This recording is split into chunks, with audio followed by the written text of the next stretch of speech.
At the start of the project, I collected a lot of references for the pillars. These included dimensions, designs, and different ages of the pillars and their historical significance and accuracy. I also looked at weathering and what materials they used to create these pillars. Dimensions were an important part of the research because I would directly have to implement this inside of Maya. Moving on to Maya, I had created three different pillars for low poly, for block out, and for high poly.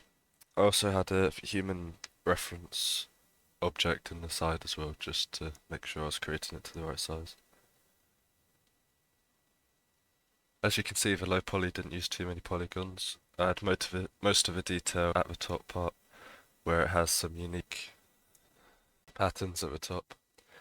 I made sure that the UV islands fill the whole grid, as this will make sure that there's no seams when putting it into Substance Painter. I then put the pillar into ZBrush to apply damage and general wear and tear onto the model. I used multiple different brushes, such as a clay brush and distortion brush, to apply different effects to the model. Doing this allows you to bake it into the low poly model on Substance Painter and adds extra detail without affecting the performance. I also created my own brush in Photoshop using an image online and then changing it into black and white. This allows me to apply different effects such as cracks and noise on the model. As you can see, I'm applying it here and it gives it an extra level of detail. It stops the mesh looking flat, gives it this worn down bumpy appearance that I quite like.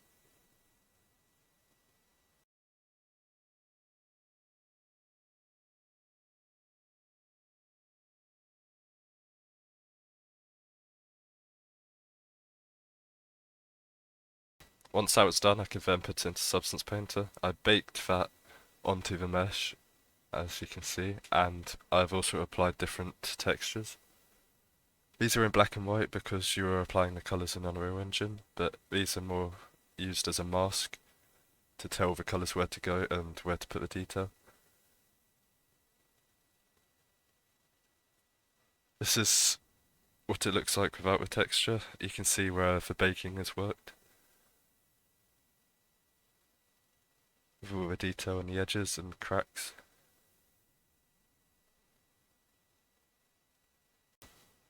I used multiple different layers for the texture to apply that extra bit of detail. One was for like the base texture, and then I also added some corrosion and bumps to give it that extra bit of detail. I used curvature when applying these textures, as this gave it more depth and didn't just give it a uniform appearance. It made it so there was more detail on the outside of the mesh, on the bumpy bits, and where I added the detail in Maya. We also looked at retopology. These were the different rabbits I produced. The one on the right is the original model, which is unoptimized because it is from a scan. This was my low poly one that I got straight from the model after using quad draw, and the one on the left is the higher poly, which I smoothed. As you can see, I created loops around the parts of your model that would deform, such as the eyes and the ears and the mouth. I used the quad draw tool, which lets you use the original mesh as a guide for placing the retopologized quads. You make the original mesh a live object, and then, as you can see, you can place polygons right on top of it. Use it by placing vertices and then joining them together to make quads. And it places it right on the object, as you can see, which is very helpful. As an extra bit of work, I also put the rabbit into Substance Painter and baked the original mesh on top of it to give it an extra level of detail. I think this worked quite well, as this was the lowest poly model and it still looks quite high detailed. This is only 700 polys. Something like this could be used as an environment asset in the game. We also created a seamless brick texture in Photoshop. As you can see, if you offset it, there is no seams visible. This was done by making sure all the bricks lined up and removing any seams with a number of different tools, like masks and also just rubbing out and placing bricks on top over it. This is very useful for when putting it onto a game asset and it's quite a large asset and you want it to tile without there being visible seams for the player, because they can be quite obvious.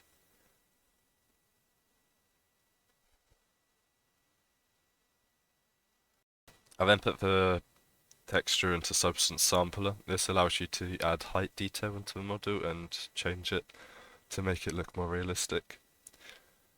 You can then put this from Sampler straight into Substance Painter, and that allows you to apply it to any model that you've created. As you can see, the height detail is on the bricks and the mortar is inset, making it look even more realistic. I then applied the brick texture onto my model in Substance Painter. I used the triplanar projection as this gave it a uniform look across the model. As you can see, I think it works quite well. There's no visible seams on the model, which is the main thing, and the bricks fit together nicely and have good variation. Moving on to Unreal, I have created multiple different textures for testing. There was a metal texture, a stone texture, a wood texture, a glass texture, and then the base pillar texture, which used a mask from Substance Painter to help.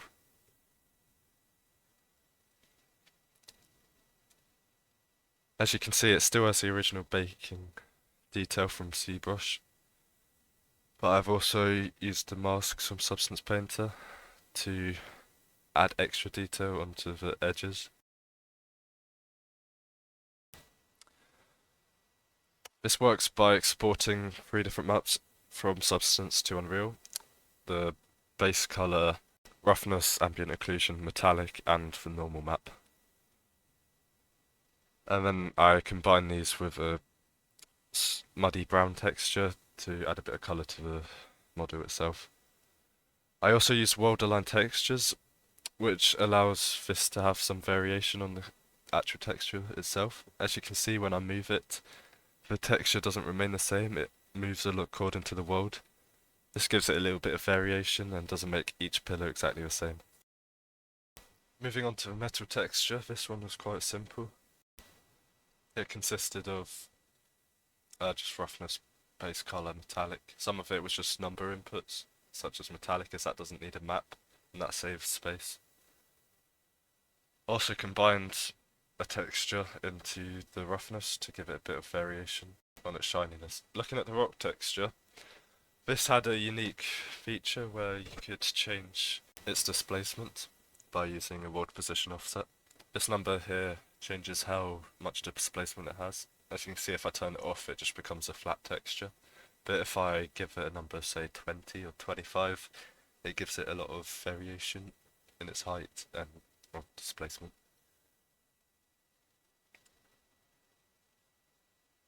This can be used as another way of adding detail to an object. Looking at the wood texture, this was another quite simple texture consisting of base color, roughness, and normal map.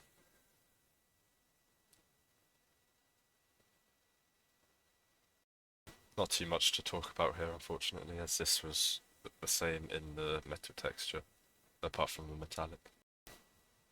Moving on to the glass texture. This one was quite interesting because it had refraction.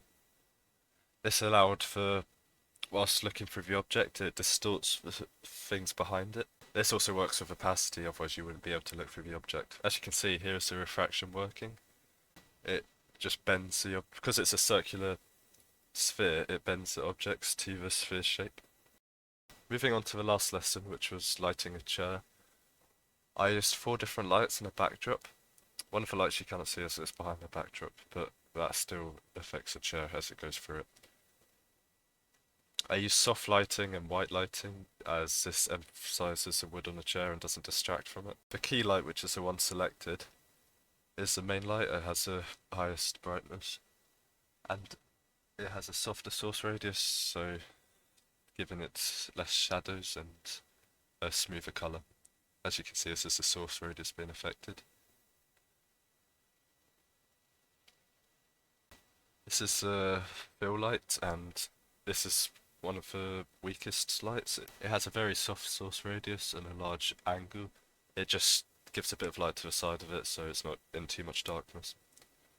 Looking at the backlight, as you can see, this removes a lot of the shadows from the back of the chair and lights it up more. This is helpful as it makes the chair more evenly lit around it and doesn't distract the viewer too much. I also added a small light at the front. This lights the front of the chair more evenly as highlights. It adds a bit more reflection to the chair, making it seem more polished. As you can see, this is what it looks like when it's turned off, and it's a bit distracting. And I wanted more emphasis on the front of the chair, so I think this light was quite important. Because this light was so close to the chair and is affected by the key light as well, the source radius doesn't make a difference. The only setting that really affected this light was the intensity and cone radius. Because it's so close to the chair, it doesn't affect many different parts of it, it just affects the whole thing at once. So that is why the source radius didn't make much difference as well. I didn't include this in the final piece, but I also tested using objects as lighting. This is a box that uses an emissive texture. I changed the colour to purple to make it more vibrant and just make it stand out. As you can see in the camera viewport, although it does give it a feel to it, it also takes away from what the other lights are trying to do, and this is why I prefer using the other lights.